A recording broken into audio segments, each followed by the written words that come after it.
You are live, sir. All right, so this is our introduction to Windows T-32.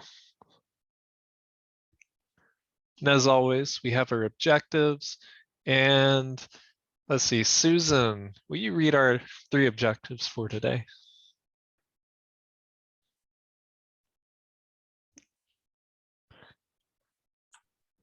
I would love to.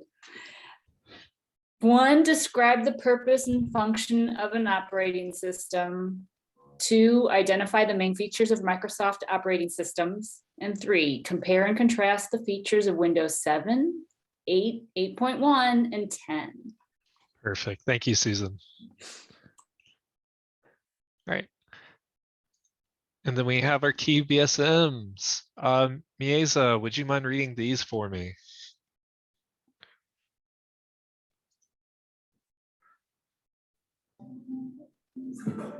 Key BSMs: behavioral skill, adaptability, mindset, future orientation. Thank you. So we need to be adaptable when we're talking about Windows, because it is very likely that you could see Windows 7, 8, 8.1, 10, and now 11 in the wild. And you need to be able to work through all of them. And they have a lot of similarities, so they work more or less the same, but there are some key differences that we'll need to know how to maneuver through. And we also want to maintain a future orientation, especially with Windows. As Windows 11 has just come out, the operating systems are always improving. Well, hopefully improving. They're at least updating. We like to think that they're improving. We'll just have to wait and see on that. But maintaining a future orientation is key for this. All right, so what is an operating system? So just a base definition, it's an interface between a computer and a user. And this manages the computer hardware and files while providing an environment for the applications to run on. And it's either run through a graphical user interface or GUI, G-U-I, it's pronounced GUI, or a CLI, which is a command line interface. So that's going to be more of your Linux and command prompt interfaces. And so the operating system just communicates to all the different things, your computer and your software. It helps everything communicate and run well together. Right. So let's talk about the internal components of every OS. We've got 2 of them. Rachel, would you mind reading about the kernel? Okay.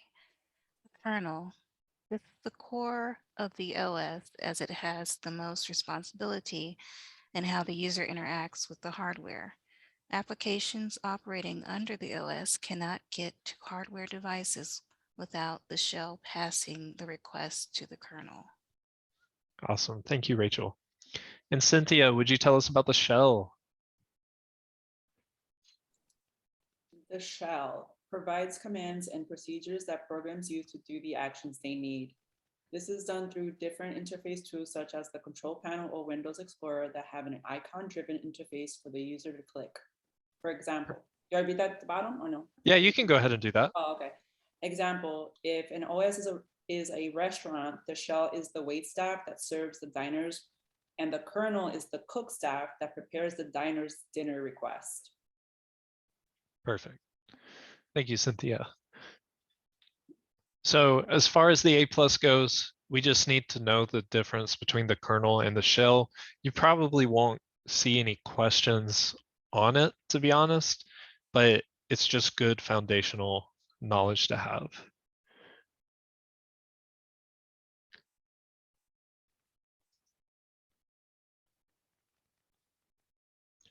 All right. So we have 4 main operating system categories that we'll be working with. And it's very likely that you'll be working with one or all four of these different types. And let's see, Lorraine, would you mind reading our first two?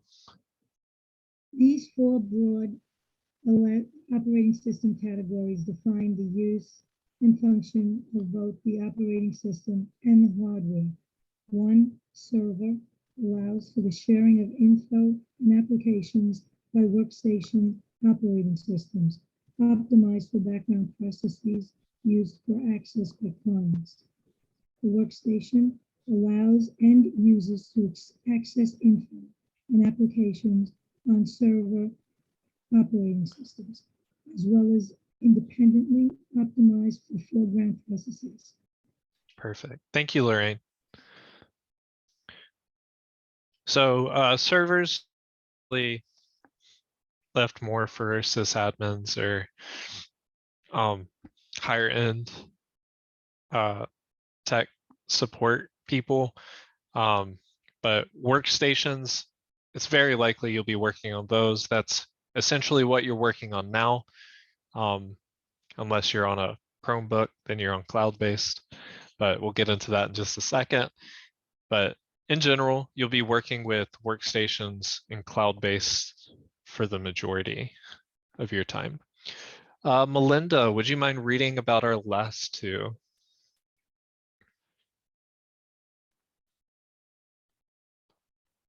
You're muted, Melinda.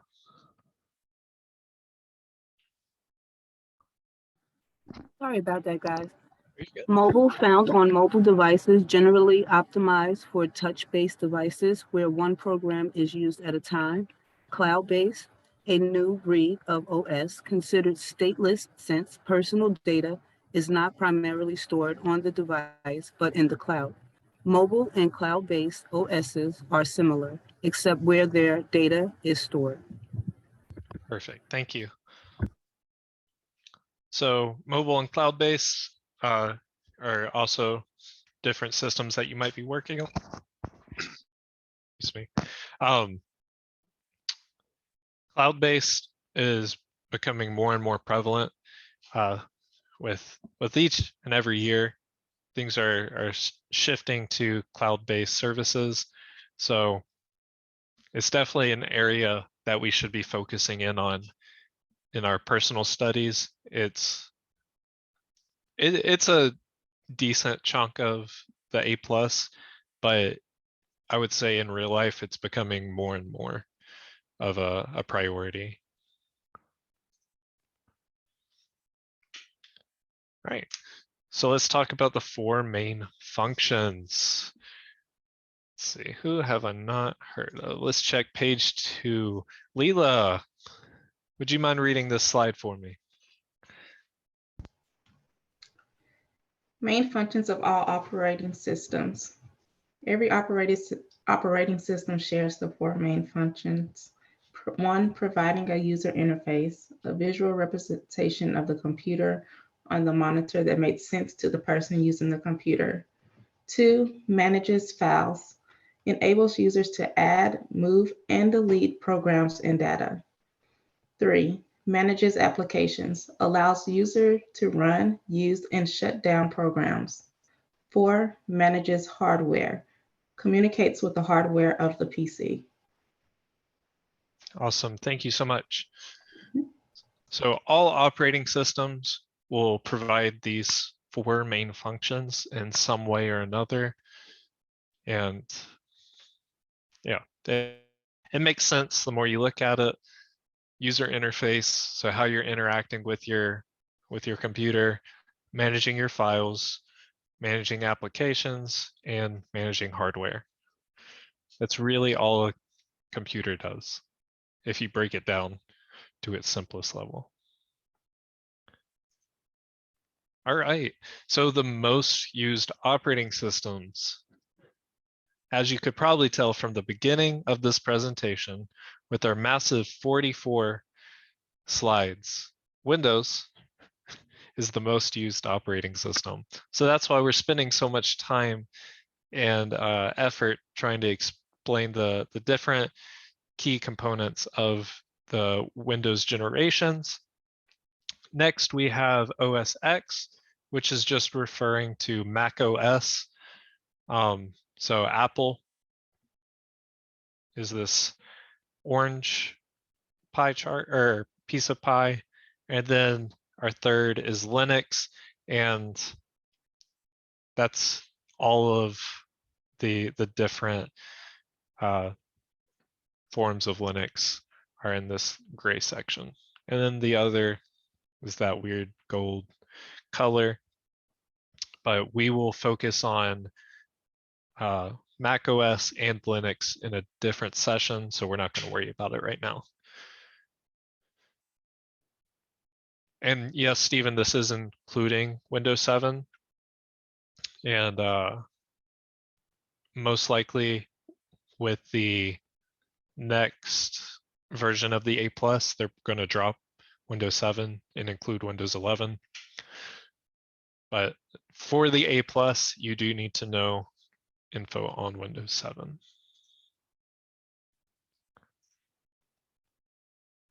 All right, let's talk about our different Windows versions, which we just talked about. Some of these are much less relevant than when this was originally created. So, LaQuisha, would you mind reading this slide for me?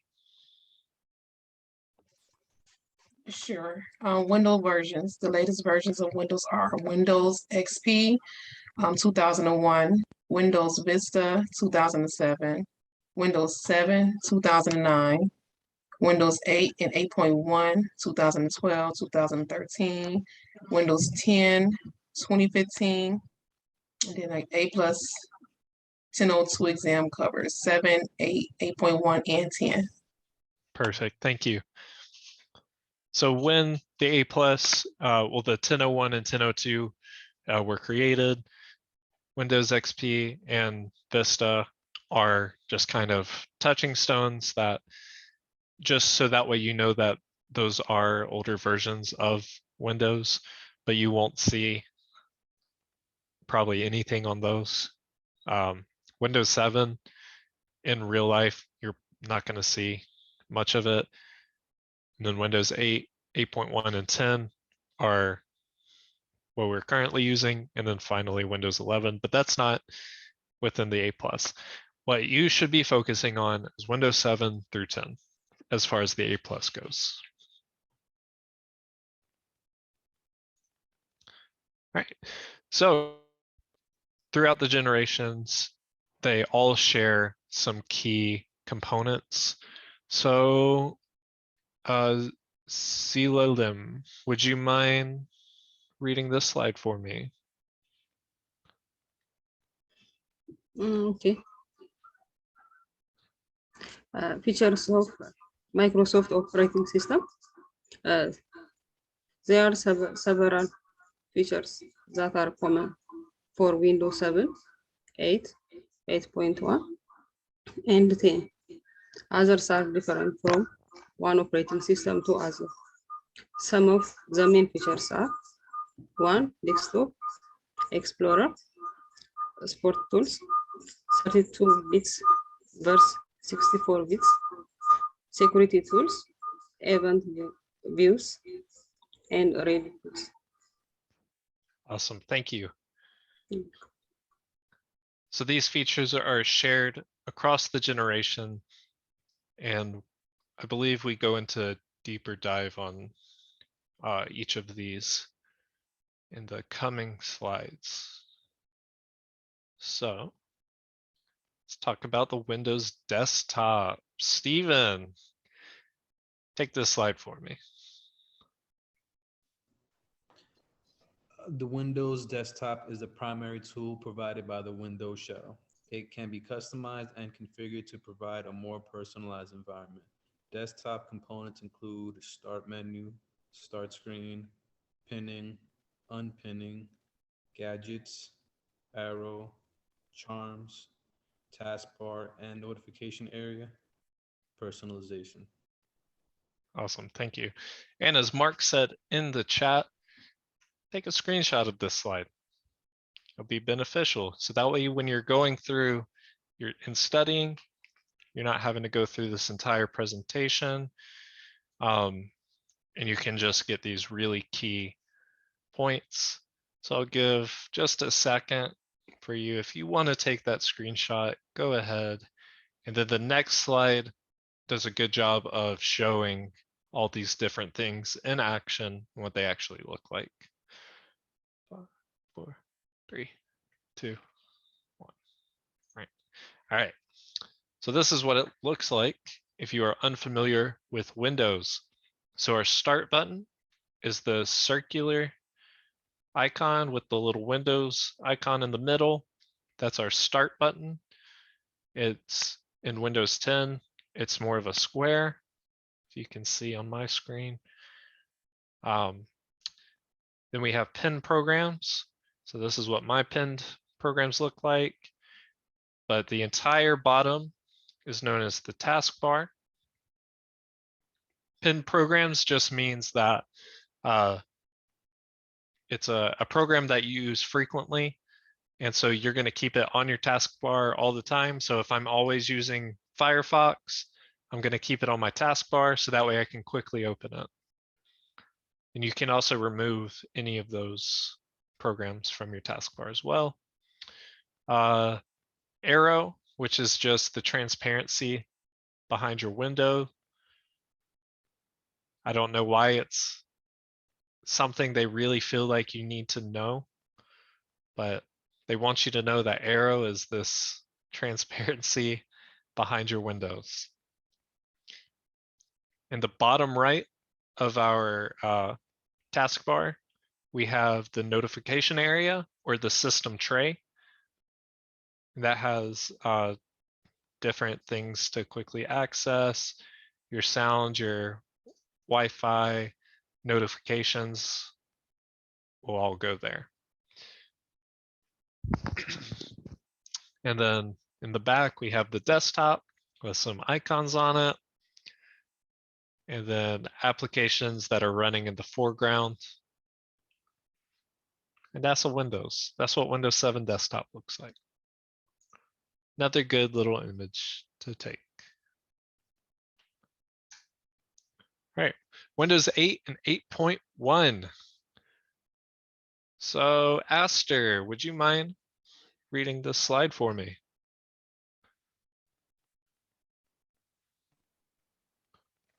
Windows 8, 8.1, desktop driven.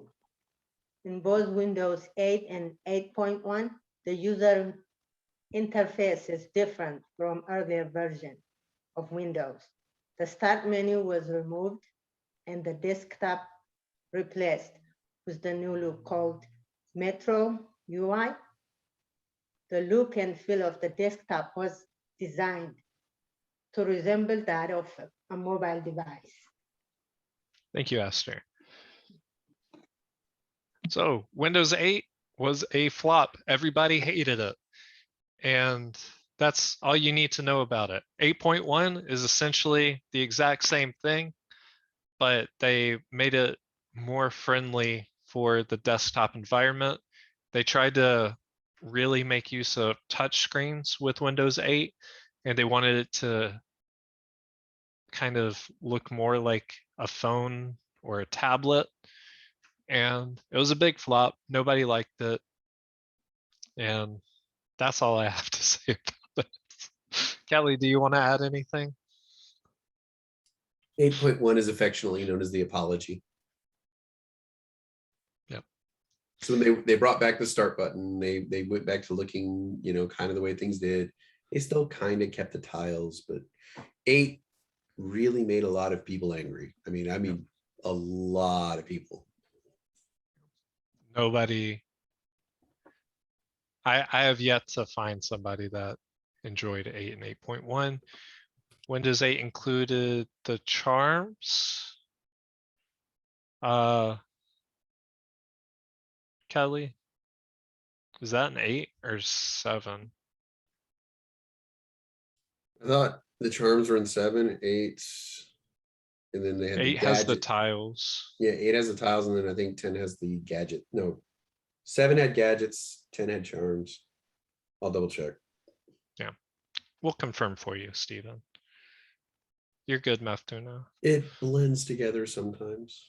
Yeah, it does. And Metro UI, that's just what they called Windows 8.1 and 8. With But the tile integration and all that, the way it looks, that's what they called the Metro UI with the touchscreen integration and everything. yep. All right, and the Windows 10 desktop. So if you are using Windows, this is most likely what you are using, unless you are on 11 already. But same thing. It's just as Windows 7, just a little more polished, really. We've got the square start button. They kept some of the tiles in the when you click on the start button. Yeah, they've got Cortana too, which you can turn off.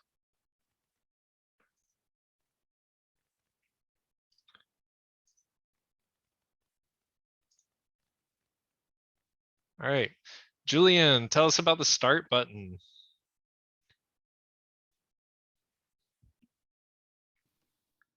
Start button menu. The start menu provides a place to search, access programs and files, shut down, restart the system, and access libraries, the control panel, and apps. The start menu for Windows 7 appears when the window button is clicked. Awesome, thank you. And this goes across the board. When you click on that start button, it's going to open up the start menu. 8 had charms. 8 had the charms. Okay. All right. Pinning and unpinning. 7 So had gadgets. 7 did have the gadgets.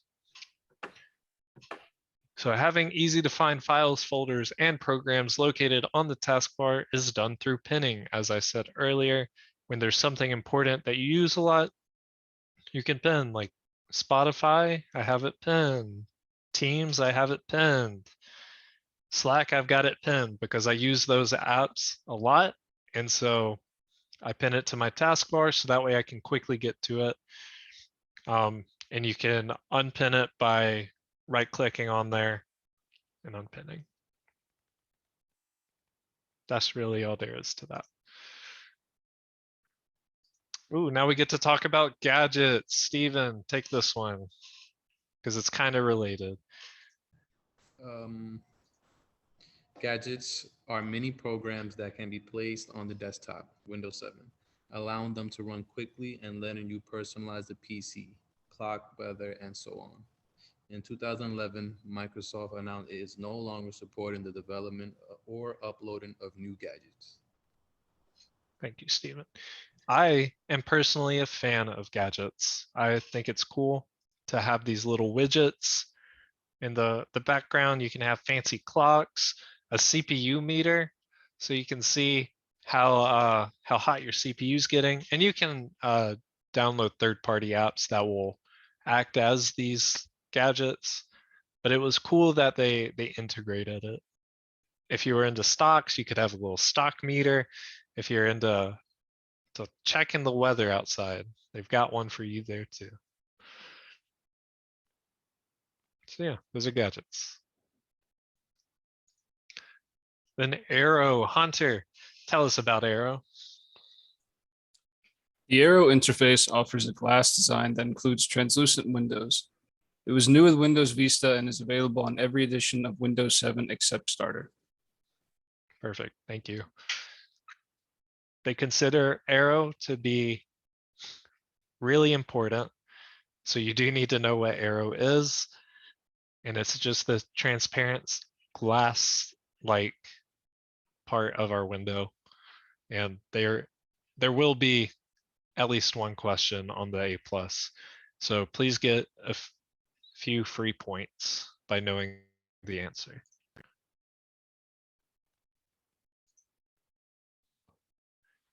All right, taskbar and notification area. So we've already gone over this, but we're going to do it one more time. Karen, take the slide for me. All right, taskbar and notification error. The taskbar is one of the few items that has been a staple for Windows environment through every version. It provides a way to access the start menus, show programs that are running, gives a quick access for opening pin programs and notification area.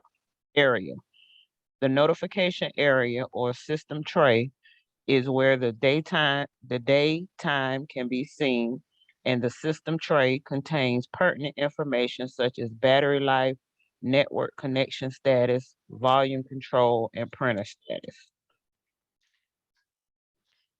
Perfect, thank you. So this goes across the board for all of our Windows OS. We're going to have this taskbar. We're going to have the quick launch, which is just your pinned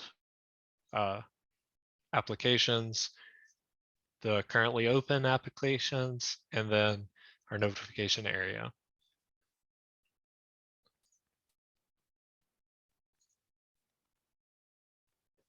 All right, Windows desktop personalization.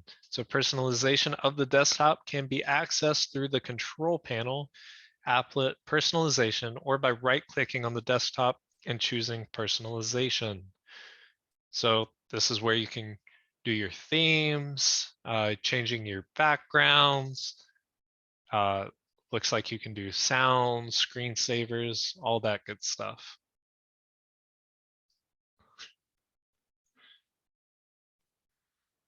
We don't give financial advice here, Hunter. All right. Strictly for education purposes only. Yes. All right. I'm tired of talking, so I'm handing it over to my coworker, Kelly Philpin. All right. Go ahead and stop your share. I'm going to take my theme up pointer.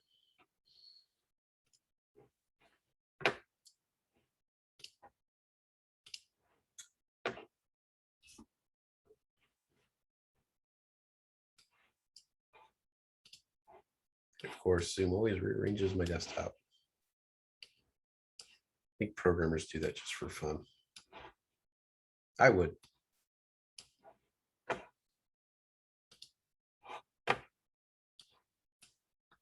All right, so next we want to talk about our Windows Explorer. It's a little file icon. At one point it was called File Explorer. With the release of Windows 8.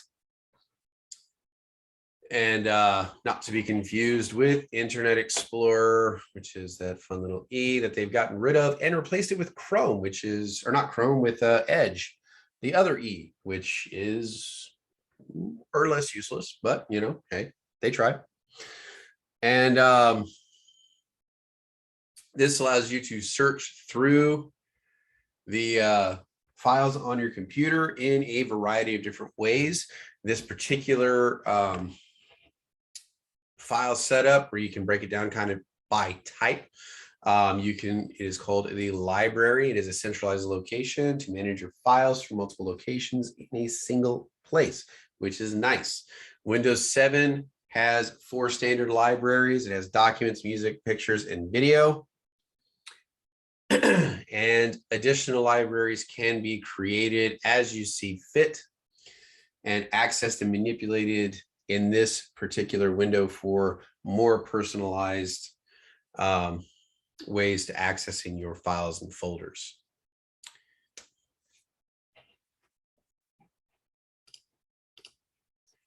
All right, file structure. So users are essentially authenticated on each machine through their particular user account. Typically on machines, you'll have an administrative level account and then you'll have users underneath it. For those of you in the gallery, please don't operate on your administrative account on a regular basis. Have an administrator account set up and then operate off of a user account below it. When you operate off of a user account, it opens you up to more security threats, because if they gain access to your account, they have access to everything on the machine. If you are on a user account underneath it, they only gain access to that particular portion, and then they would have to do an elevator attack to try to gain more access. So please don't operate off of your administrator. Set up a user accounts below that. Users are authenticated based off of a sign-in and password, and the files and directories and such that they will have access to will be based off of their specific profile. Kelly, I do want to add one thing real quick. You can have no password on your administrator account. And I know this because my grandfather let me use his computer, and I needed to do something that required administrative access, and he didn't know his, and so he tried everything under the sun, and then I just happened to accidentally hit enter without pressing anything in the password, and it worked. And it turns out he just did not have a password set up. So please add a password to your administrator account. Contrary to popular belief, 1, 2, 3, 4, 5, 6 is not a secure password. We'll have a whole session on passwords. That's the one we got to get Marvin to teach. That's my section. Marvin can do the what not tos. Marvin can do the what not tos. That's, yes, absolutely. Yes, that is true. That is true. All right. File naming. So when you are naming a file, there's two parts to the actual name. There's the main part that identifies the contents of the file. It is, Avery's, game cheats or something like that, because Avery doesn't like to play on a level. He likes to get a little bit of an advantage when he plays games. Just saying. Anyway, so you have the name of the file, and then you would have the extension on top of the file that identifies the type of file you're working with. Is it a document? Is it an Excel spreadsheet? What kind of program are you using? So that's where you'll see the .docx, .exe, .zip, .text, and it's telling the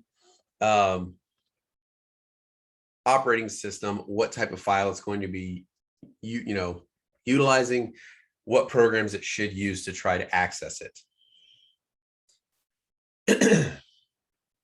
Next, so you have the first part, which is what you name the file. There's the extension, which tells you what type of file it is. And then we have what is called the path, which is where this file lives in the hierarchical file structure that you have built. So initially you have here the C:, that would be your drive. And then underneath that, you would have a file for, say, users. And then in there, you would have a username, which would be Avery. And then we would go to like Avery's desktop,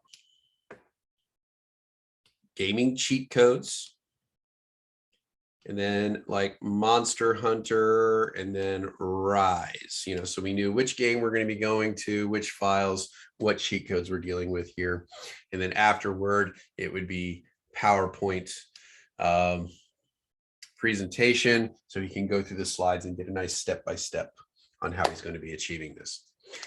So this is what you would call the path.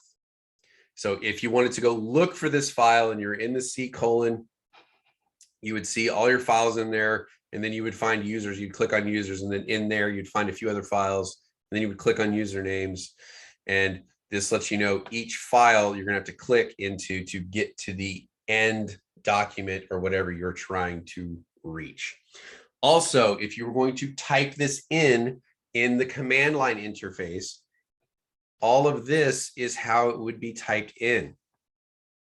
So you would be able to access this whole file. It tells you the entire path for this file if you're starting from just C:. Questions so far?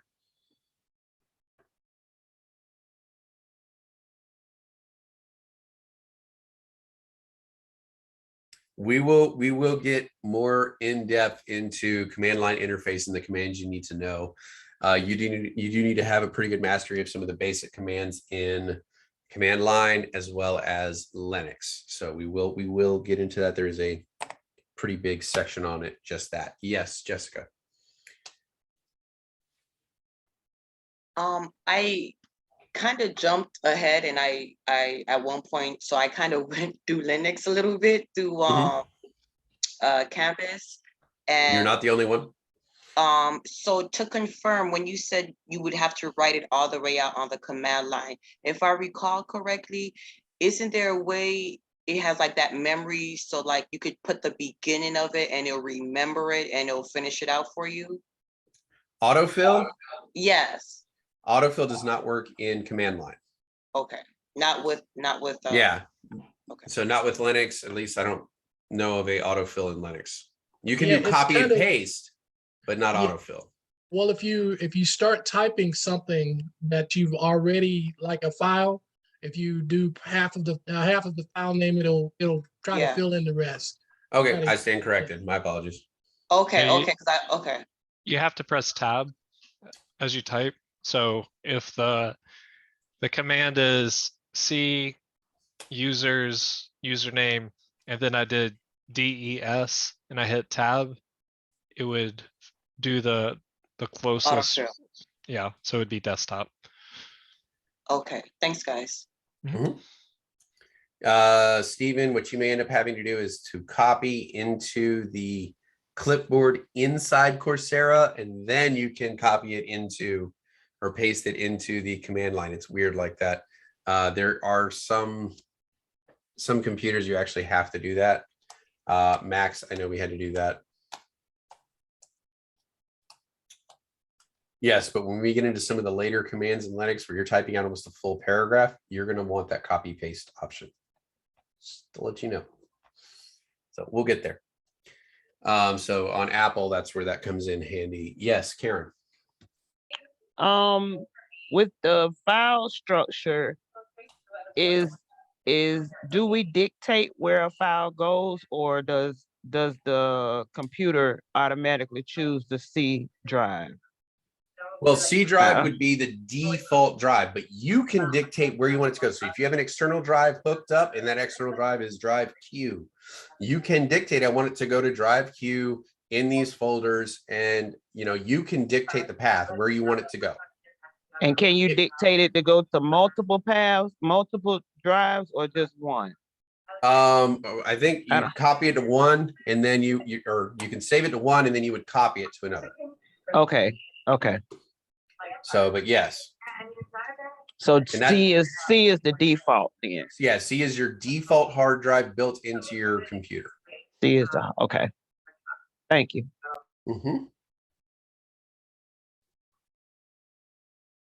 You can copy and paste through the keyboard using the Command C, Command V for the Mac. That works sometimes. Sometimes you need the mouse. Although I borrow my son's mouse because mine has, I have the Mac mouse, and his has like the 2-button mouse. And so that actually helps me a lot in Coursera utilizing that. All right. Questions, comments, concerns so far? We all understand what the path is. So Karen, if you were like trying to dictate, you wanted this to go into a particular file, you would click down on each of these levels. So you'd be on C drive originally. You'd click on users. Under users, it would give you some options. You would click username, and then it would give you some other options, desktop. So each level you would click down until you get to the file where you want to store your stuff. But you can determine where you want to put it regardless. As one of our previous students stated, they save all their passwords in a file on their desktop called secrets. And I thought that was just the best place to put things. Because it seems so obvious. Nobody would ever look there. All right.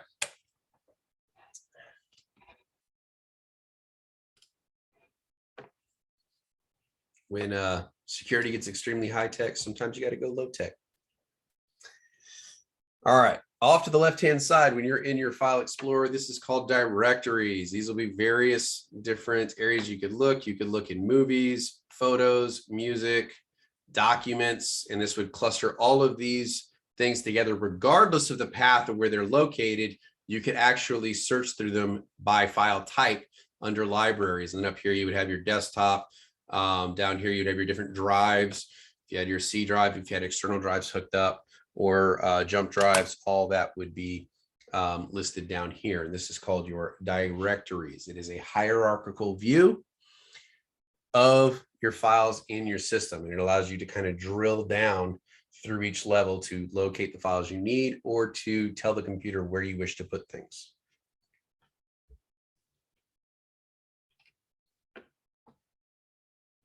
All right. Questions, comments, concerns, complaints? Karen, did you have another question? Just hanging out like this. All right. OneDrive, kind of talked about this a little bit earlier. That is the cloud version for Microsoft. Windows will allow you to add this to your library as well, so you can search through your drive if need be in your file explorer. It is a cloud-based storage feature proprietary to Microsoft. That would be Microsoft equals OneDrive, Google Drive, Apple, iCloud, because they just love putting eyes in front of everything. Unless it's a watch, then they're just like, nope, Apple Watch. See here. Users can store these files up in the cloud through their file explorer rather than going to an external application for that.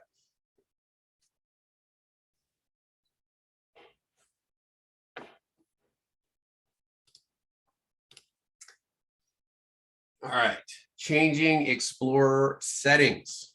So in the toolbar in Windows, you can organize them.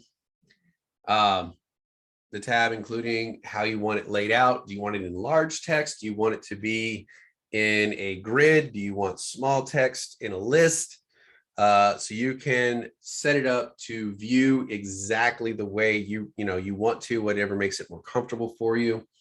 So you have multiple search options that you can also use in there. General allows to changing from like double clicking a file to open it to single click. I do not recommend making single click your file opener because you will be opening up files like crazy by accident. Probably keep it on double click. And changing the navigation pane, how browsing folders should appear, all that kind of fun stuff. Your view gives you some of the advanced settings related to the files and folders, how they appear, including do you want to be able to see hidden files if you're the administrator? And there's also an option to reset back to default settings. If you accidentally click on a few things you didn't want to, or you change some settings you didn't want to, you can reset it back to default. All right, questions? All right, managing files and folders. So creating and changing file folder attributes can be accomplished by essentially right-clicking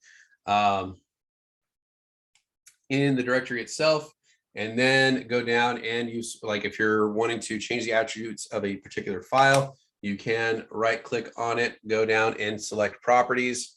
And this allows you to change the various properties of the file. Are you the only person who's allowed to see this file, or are other people allowed to see this file? Are other people allowed to read the file, but not write to the file? These are things that you would be able to change here. We will get into more detail about read, write, execute with regards to files and how you can establish it for like yourself, your group, and everyone else.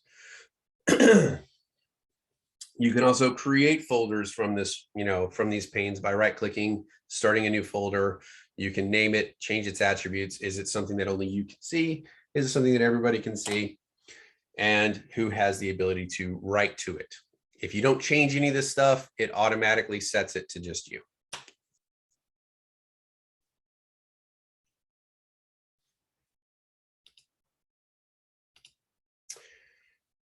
All right. Security tab.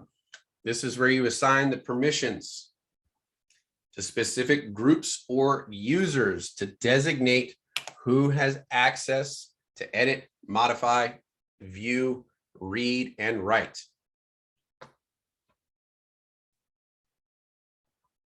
So you can select individual people in the organization. You can select entire groups depending on what group attributes have been set up in your domain.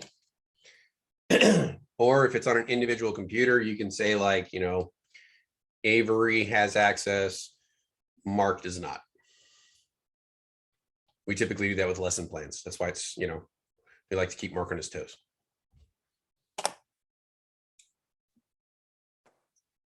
All right, under the details tab, you can get more information related to the file name, an option to remove personal information from a specific, specified files, that kind of stuff. And then you have previous versions tab is used when you want to recover a file in the event of accidental deletion. But understand, once it is deleted and then that recycle bin is emptied, it's kind of gone at that point unless you have forensic recovery. So be careful about that. Temporary files can use system resources when they are not deleted regularly. So we want to make sure that we keep those cleaned out. And disk cleanup can be a great useful tool. So when stuff is deleted and is not removed from the system, disk cleanup can help kind of get rid of that stuff. Also, it'll let you know about files that you may not have used in quite some time, and also tell you if your cache is overflowing and things like that. All right, questions, comments, concerns?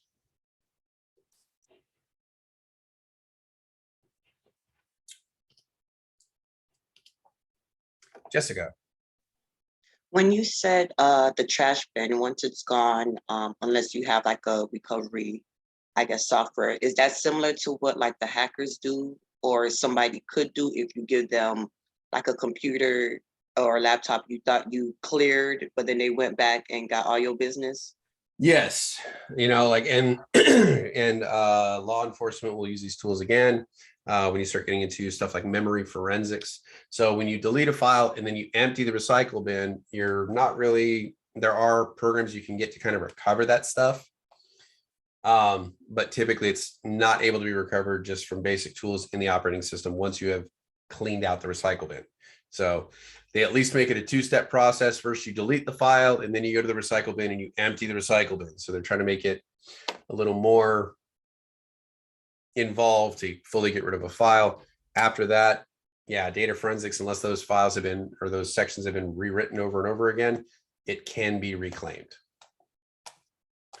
That's why a lot of like hackers and stuff will laugh when, you know, like they'll take pictures or video of something, and then a police officer or somebody going to be like, you need to delete that video. I'm going to watch you delete it. And then you delete it. Then you can go home and recover the file. So it doesn't actually get rid of it if you have the right tools. Not necessarily, Stephen.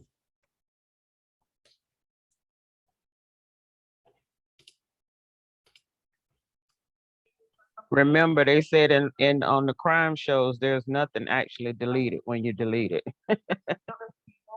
So there's always a way to recover. That is true. That is true. Unless the file has essentially been debanned or essentially nuked, and then you are unable to recover that point because it's been written over so many times forensically, you can't actually recover that data. So where does it go when you empty the trash? A friend of mine used to have a statement at the bottom of his emails that said this message was sent to you on recycled electrons. So when you have deleted a file, eventually you will rewrite over that sector again, and then it will delete it.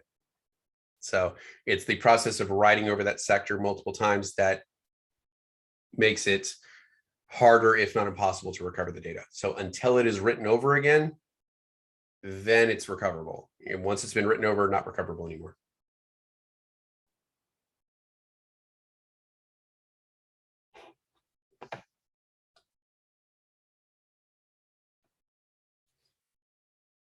Yes, even if deleted.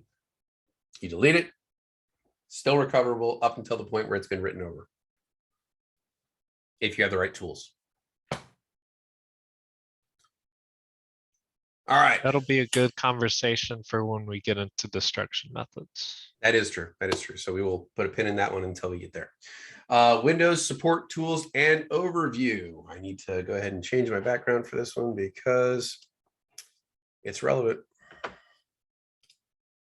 So we're just going to go ahead and go back to this one right here. All right. So if you have issues with your Windows operating system, they have a load of tools here available to help you kind of solve these problems. They have FAQs or frequently asked questions, things to kind of help speed things up, kind of show you how to do some basic troubleshooting and things like that.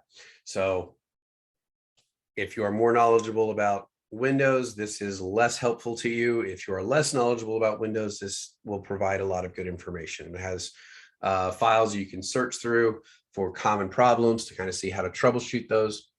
So it does have some merit, but from a diagnostic standpoint, may not be very helpful.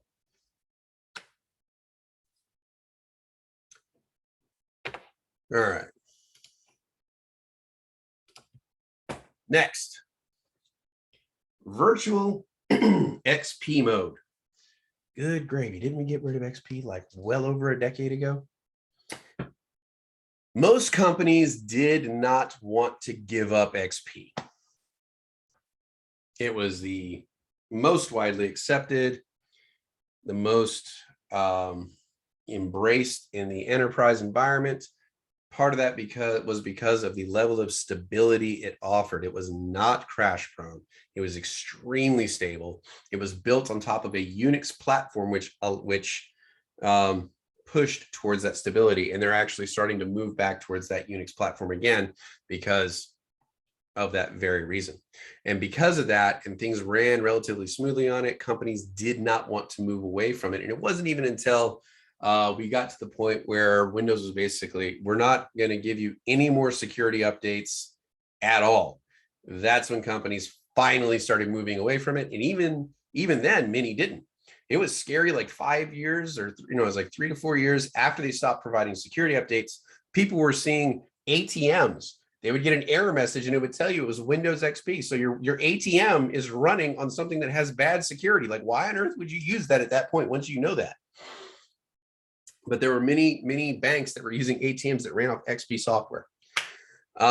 So in order to kind of do a workaround, because there were a lot of applications that were built upon XP that they didn't want to rewrite these applications. So they created a virtual XP mode within the Windows ecosphere. And what it did was in Windows 7 and the various versions of 7 and a few of 8, it allowed you to run applications in XP mode. So you can still keep those older applications that you loved and you had nourished and watch them grow up from little baby programs. And you didn't want your organization to have to rewrite these things. You could still use them and still get the security and other updates and new add-ons and stuff from the newer modes. So this was kind of that halfway point where they had to do something like this. Otherwise, companies weren't going to adopt the new programs that were coming down the line. So in 7 and 8, they gave XP mode as a buffer so that older applications that were created in XP could continue to be run. All right, Windows Easy Transfer, or WET. This feature is used so that you can migrate all of your stuff from Windows Vista to Windows 7 or 7 to 8.1 or 8, excuse me. So this allows you to take all of your fun data and migrate it over without having too many problems. When you got from 8 and you wanted to move up to 10, or if you got to 7, you want to move to 10, you had to use the user state migration tool, which pretty much did the same thing. It was just named a little different. So both of these utilities transfer key files like accounts, folders, files, settings of the user, so you don't have to reset a lot of that stuff when you get done. All right, system restore, very important. They love to tell you that this is turned on whenever you set your computer. It's not. You need to go in and turn this on. This is a very, very important tool. So this tool is in 7, 8, 8.1, and 10. It allows you to restore the system to a previous point in time. So if you accidentally mess something up or something breaks or something has been changed by, say, a virus or something like that, you can go back to a previous point in time where it will reset all of your settings back to that point. Where this becomes extremely valuable is if you're doing updates or patches. You always set a restore point before you update your system. That way, if things go bad, if the system doesn't agree with the applications you have, especially in a work environment, if you have an update and none of your applications work and you can't function, you need a backup plan. System restore is that backup plan. So you set a restore point. Hopefully it was tested before you implemented it, but it's not always the case. So you run the update. It doesn't work with your applications. They just keep crashing. They're not compatible. You can come back into here, click back to that restore point before you did it. It rolls back the clock on you and you're able to function again. And then you just hold off until later patches come out and test them again and see if they work.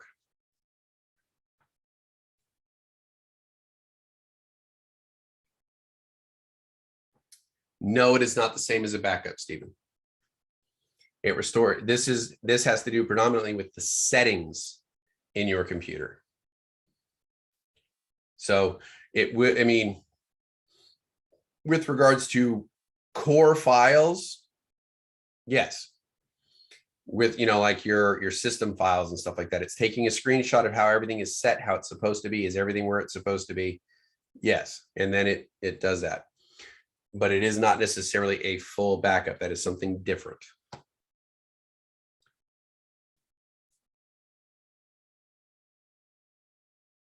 Yeah, when you're talking about backup, you're typically speaking about data, where this is speaking more towards settings. All right, 32-bit versus 64-bit. I'm a fan of 8-bit. Keep saying it. I love the original Nintendo. I grew up with it. Mario looks better on a CRT monitor. That's all I'm saying. All right. 32-bit and 64-bit is the determinant for the amount of data the processor CPU can process effectively. So you try to run a 64-bit version of an operating system, the 64-bit processor must be a part of the system architecture in order for that to happen. It can also run 32-bit versions if the architecture does allow it, but a 32-bit cannot run 64. So you can make it run slower if you want to, but you can't take, a Rabbit and put a Ferrari engine in it. It's just not going to work. It's just not built for that kind of stuff. So other main difference between a 32-bit and a 64-bit is how much memory it can recognize. So a 32-bit can only recognize 4 gigabits of RAM. That's it. If you put any more in there, it's wasted. It's not going to recognize it. It won't say it. It'll just say 4. 64-bit, depending on what it is, there can be a lot of memory. Like I think one of the latest updates of Windows 10 allows for a couple thousand gigabytes or a couple terabytes of RAM, which is a ton. And it can recognize all of that. All right, so the basic information about the computer shown in the system applet in the control panel. I highly encourage all of you to kind of go in and get an idea of what kind of systems you're running off of. And it shows the version of the operating system you have. It'll show you how many cores you have. It'll show you, are you on a 32-bit or a 32 or 64? Math comes later. 32-bit or 64-bit operating system and architecture. It'll give you all these little details, how much RAM you're running off of, all that can be discovered in your control panel. All right. Next, security. Down there on your taskbar next to your notification area, also known as the system tray, there's a little area in between, and it's called your action center. This essentially was added in Vista, and it was kind of there to pop up and show you when warnings have occurred.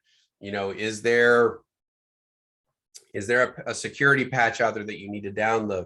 Has there potentially been a breach of your data in your system? Has somebody, you know, do you potentially have malware in there? Well, this little action center here would throw up a flag and let you know, something needs your attention. Hence the flag. So right here. All right.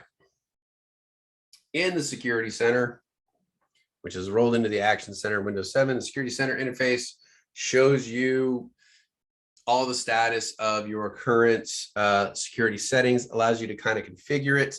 You can configure the firewall, the update, Windows Update, your virus protection, spyware, unwanted software protection, things like that, internet security settings, user access control or UAC. We'll get into that here in a little bit. And your network access protection. All of this stuff can be set here inside of here. And I will give that fair warning for firewalls. Remember what we have said before with regards to security. Security is a balance, convenience versus security. The more secure you make it, the less convenient you make it. So if you max out the security on your firewall, that sucker is going to be bothering you every 5 seconds saying, is this okay? Is this okay? Is this okay? Is this okay? And you're going to get so frustrated, you're just going to turn it off. So find a happy medium on your security and your firewalls, what is, acceptable to you, and you kind of build from there. All right, user account control.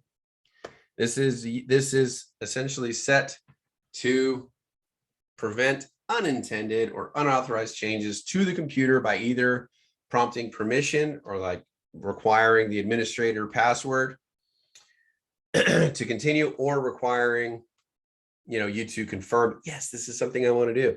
So when you're setting up groups inside a company, you can set all the permissions. Like, I don't want them having access to the control panel. I do not want them having access to the antivirus and things like that. Because why? I have already predetermined what those settings should be. I do not want them changing it to make life easier for them. I may say I have the USB ports on the computer turned off. They will not auto execute any files. Well, they want to bring in an emulator and play video games on their breaks, and they plug it in and it won't auto execute. I don't want them being able to go in and turn that setting off. I don't want them going in and turning off the firewalls. I don't want them running defrags in the middle of the day, chewing up processing power, and they can't do their job. So all of this stuff can be set in the user account control, what they're allowed to change, what they are not allowed to change. And then you can set what the access is. Either it gives them a warning saying, hey, do you want to change this? Or it requires an administrative password to proceed.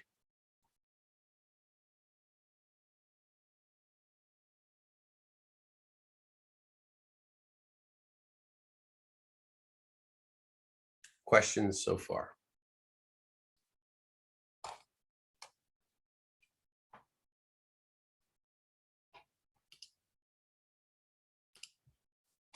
All right, Windows Firewall. This was renamed to Windows Defender Firewall because it sounded so much more robust. In Windows 10, it can be used to stop incoming and outgoing traffic, and it was first implemented in Windows Vista, and there has been in all versions since then. In advanced settings, you can put in what is called an ACL or access control list, and you can set it to what's called whitelisting or blacklisting. Blacklisting is significantly easier because you basically put in all the applications that are not allowed, and then everything else is allowed, versus whitelisting, which is basically putting in all the things that are allowed and then everything else is not allowed. We'll get into that a little bit more when we talk about network devices and security. That's basically what it is. ACL is an access control list, and that is associated with firewalls, and it is what determines what is and is not allowed to pass through the firewall.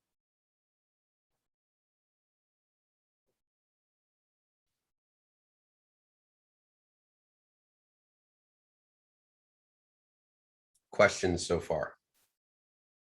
They have a much easier setting on this where it's basically like low security, medium security, high security, which is typically what most people go with. But in an organization, that may be very different.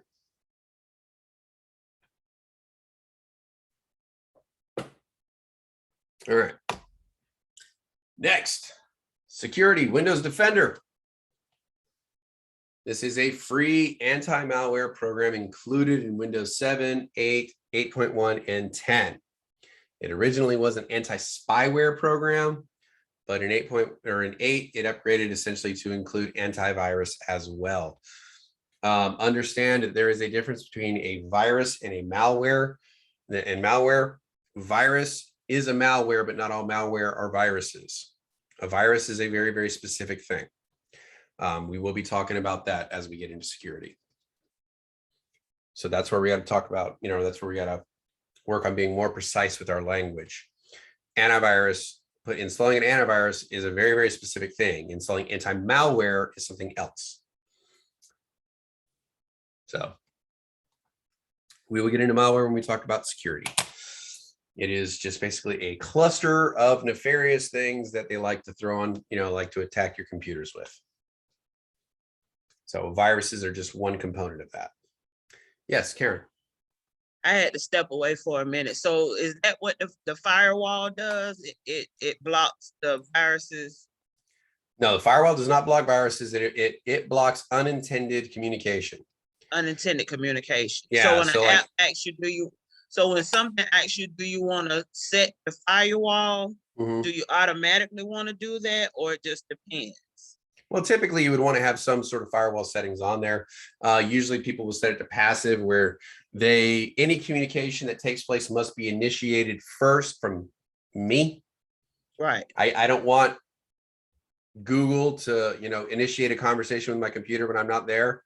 Right. If I want to have a conversation with Google, I want to start that conversation. So that would be like what's called a stateful firewall, where it's paying attention to the state of the conversation. Like I've reached out to Google and said, hey, I want this information, and they respond. And when they respond, it'll let that information through. But if no communication has been started by me and Google tries to contact my computer, my firewall will block it because there was no initiation of that conversation. Okay. So that's how a firewall works. It does not block viruses or any other kind of malware. That's where the anti-malware comes into play. Okay. All right. So as we will talk about, security is about layers. We have to build layers of security to defend our systems.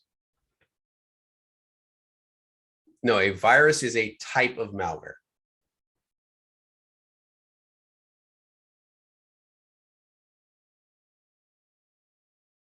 It's kind of one of those, like, all squares are rectangles, but not all rectangles are squares.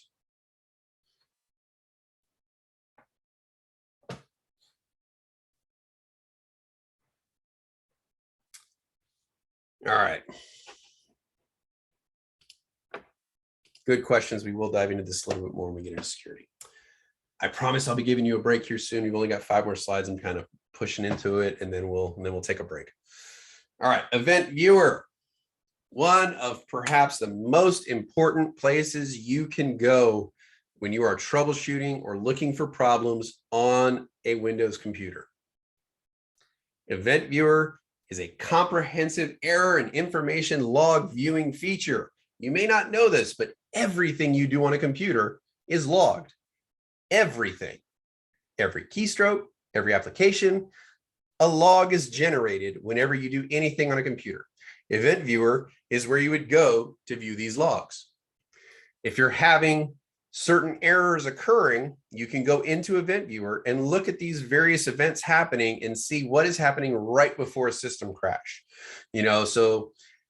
Or what applications may have been running when you started having these problems. Event Viewer will give you the information you need to be able to troubleshoot or search for the problem. Like if you have to dive a little deeper to figure out where the issues are coming from, here's a good way of doing it. You've often wondered, how do they know which was the first system infected with a virus? Essentially, which system was patient 0? It's based off the timings in Event Viewer, where they can see when these files started taking root. So they can look across all the systems in the company, find out when the file was first introduced, and that way they know which system was originally infected, and then they can work backwards and see how was that system infected and how they can protect from it in the future. So one of your most important applications within Windows. Yes, Cynthia. For the log area, like what's like a good, I guess like habit to get into? Like let's say for instance, like like today you're like working, does logs, if you remove the logs, for instance, I'm just like looking at it from a security reason and performance reason. If you remove the logs, right, and I'm testing it out as I'm learning as I go along, right? Does that improve the performance of your computer in the long run? Meaning, because if you keep like if nothing happens to your computer today, you can erase those logs so that because your computer's fine. It's just when your computer is not fine that you can go back and look at the files. So in order to get into like a good quote unquote habitual like taking care of your hard drive and your system, is it good to clear out your logs like every day? No, because what if you're infected by something that takes a while to manifest? Okay. So from a security standpoint, logs are one of your best friends.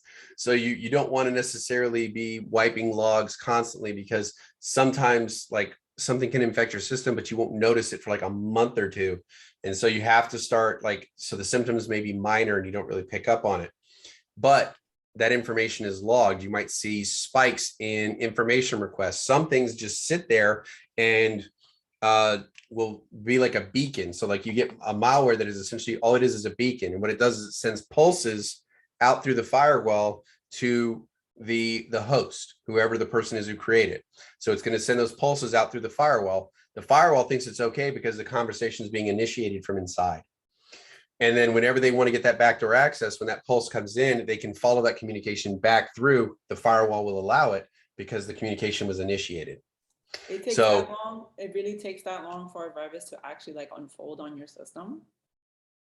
Not necessarily, but I'm saying there are viruses that can sit in systems for years before you know they're there. That's what I'm saying. Yeah. Yeah. The SolarWinds one, that was an advanced persistent threat that was active for a year. So being able to go back through those logs is critical in order to determine these things. So the logs, erasure of the logs typically happens when you are, wiping a system to do something else with it. And there may be a quarterly erasure of it or something like that, but they will have backed up those logs in case research is needed. But the logs may be erased on an individual machine, but they will keep longer term records. All right, thank you.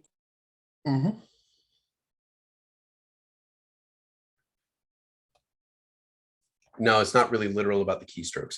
It's more about the applications you're addressing, like what applications you're opening, the things you access, when you access them, files you might have downloaded, packets sent, packets received. So it keeps logs and that kind of stuff, but not literally every key you hit. That was a little bit more hyperbolic.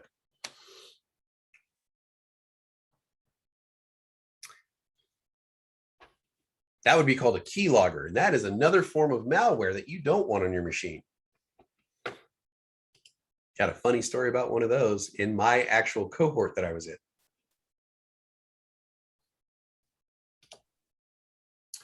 All right, Ready Boost.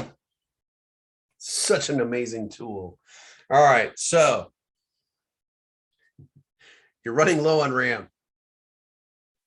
You're running low on hard drive space, but you need a little bit of extra RAM to be able to get the job done correctly.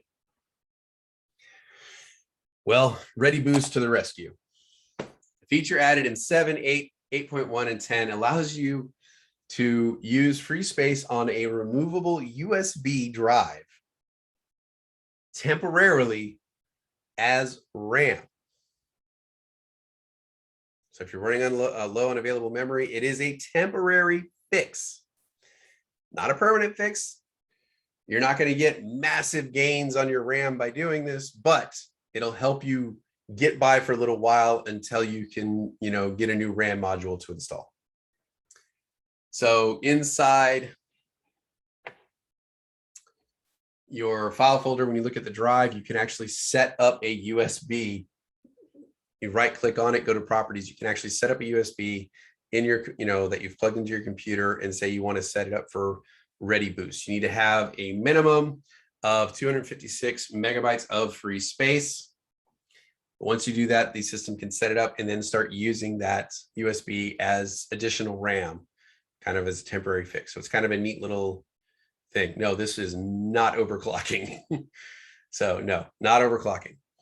That is something totally different, isolated to the CPU. This is just giving you extra RAM so that your computer can process a little bit more information. Yes, Cynthia. Never mind. I was gonna help Julian. Overclocking just means like you're exhausting the highest potential of your CPU. So if you do high, like whatever graphics or audio or gaming, and you have your CPU running at its minimum, and usually what overclocking means is that you're gonna use the highest possible amount of power that the CPU can offer. And if you do that, it can actually, in worst case scenario, mess up your CPU, and then you're out. Because more CPU power means more heat. And if you do that consistently over time, it will reduce the life cycle or lifespan of your CPU. So companies like Alienware and all that stuff, they've made overclocking pretty simple, where they actually have like switches like in their applications, or you can, it's like the power boost and you turn it on and it overclocks your CPU for a while so that you can play games for a couple hours, and then you can turn it off when you're done and not using it. And then things kind of move back to normal.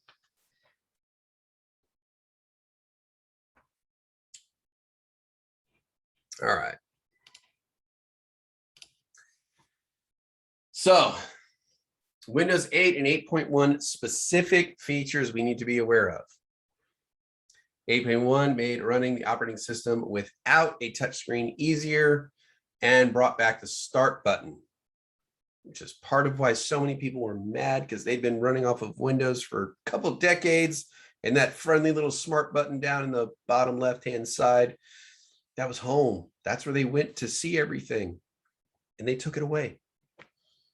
And then in 8.1, they brought it back, and there was much rejoicing. Also, we added the Windows Store. Since the graphic user interface, or GUI, of Windows 8 arranged through a series of apps, the Windows Store is where new applications could be purchased or were available for free. It was basically their version of the iTunes Store or the Google Play Store. Multi-monitor taskbar. This edition is seen in Windows 8, allows the taskbar to be visible when multiple monitors are being used rather than being specifically on the primary monitor only. And then you had the Microsoft Live sign-in. Requires an MS, this particular version required a MS Live login, which was a free account to interact with Microsoft. It allowed you to synchronize your desktop and data between devices as you saw fit. The downfall of this is that it required an internet connection in order to authenticate. You couldn't just operate offline with it.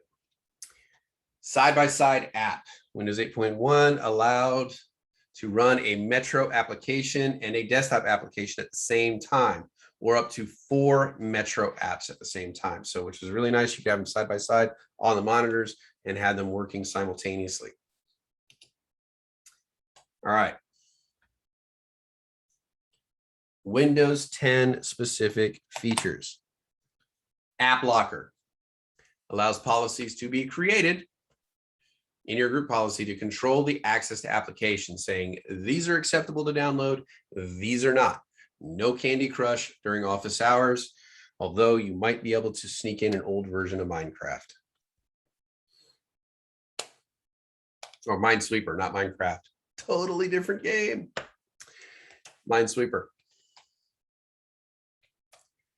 All right, branch cache. This is a Microsoft client server technology, allows for the cache of commonly used files at a branch office location. So say your office commonly reaches out to other companies to get updated information. When I was in transportation, we talked with the Department of Transportation for average fuel prices. We talked with a company called SafeStat, which told us how safe particular drivers were, what their score was as they went through way stations and stuff like that. Do they have any offenses on their record with regards to that? So we would access this information quite regularly. And rather than downloading this database every single time for every single person, when we would download it one time, it would be held in the branch cache at the office. So instead of having to go back out to the internet every time, they would just have to go to the local server on the branch at the office, and they could pull that information down pretty quickly. So that is a branch cache versus a cache on each individual computer.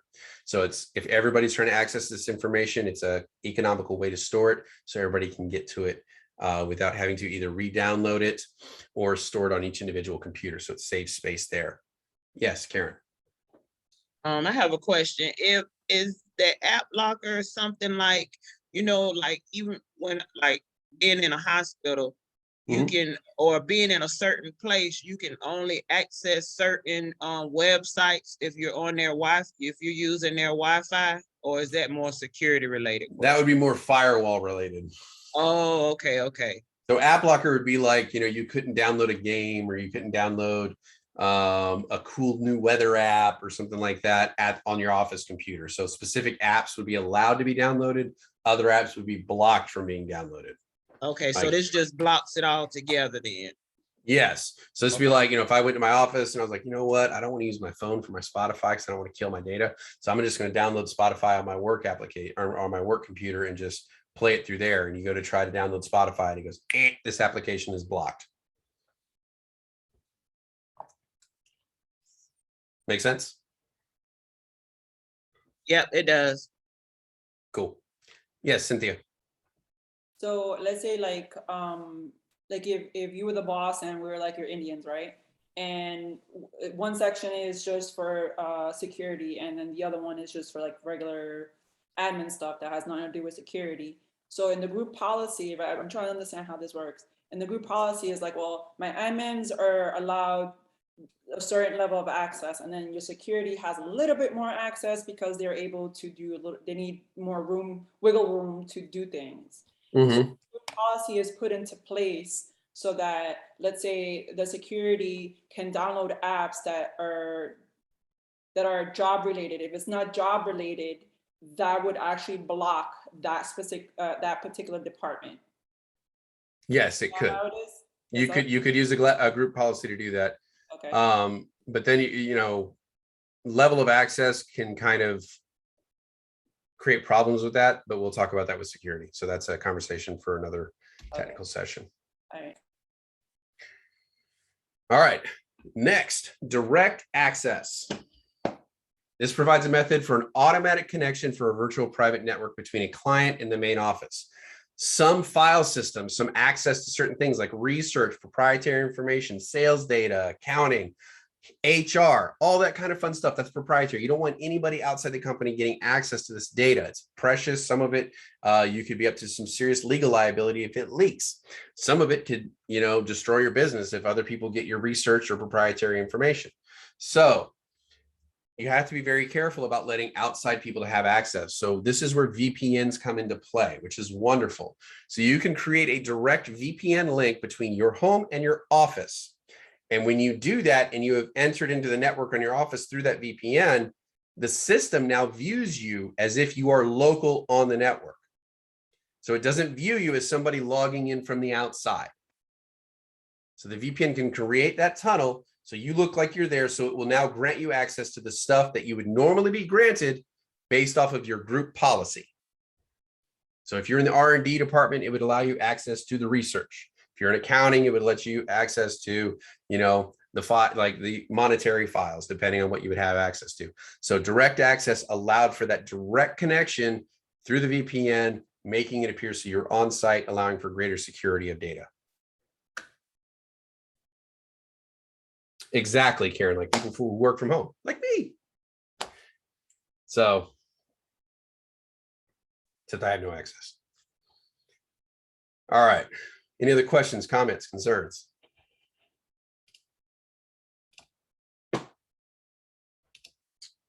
With that, we have come to the end of this arduous journey where we learned so much more than we actually really wanted to about Windows 7, 8, 8.1, and 10. We should be able to compare and contrast some of the features, describe the purpose and function of an operating system, be it the shell and the kernel. Remember, you got the wait staff, they got the restaurant, example. That's a good one to remember, kind of keeps it up front in your brain, makes it kind of easy to kind of visualize. And then identify the main features of Microsoft operating systems. Don't worry, we haven't forgot about the others. We'll talk about them later. Questions, concerns, comments, complaints, revelations?